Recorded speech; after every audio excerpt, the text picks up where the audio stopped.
በጸሎትና በምልጃዋ የስምንተኛው ሺህ ዘመን ትውልድ ከዲያብሎስ እስራት ከሱስ ከዝሙትና ከተለያዩ ኃጢአቶች የሚድንባት ቅድስት እናት መሆኗን ገና ሳትወለድ የእግዚአብሔር መልአክ ለብፁዓዊ ሙሴ የተናገረላት፣ ስምሽን የጠራ መታሰቢያሽን ያደረገ ገድልሽን የሰማ ቅዱስ ስዕልሽን በቤቱ ያስቀመጠ በሰማያት የክብር አክሊልን እሰጠዋለሁ ስሙንም ከስምሽ ጋራ በሕይወት መጽሐፍ ጽፍልሻለሁ ብሎ ጌታችን ቃል ኪዳን የሰጣት፣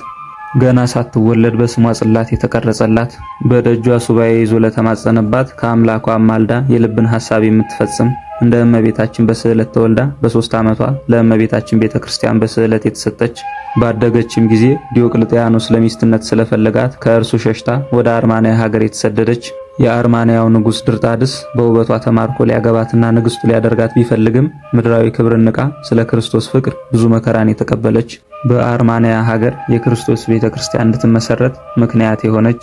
ከመንፈሳዊት እናቷ ከቅድስት አጋታና ከደናግል እህቶቿ ጋር አንገቷን ተቆርጣ በሰማዕትነት ያረፈች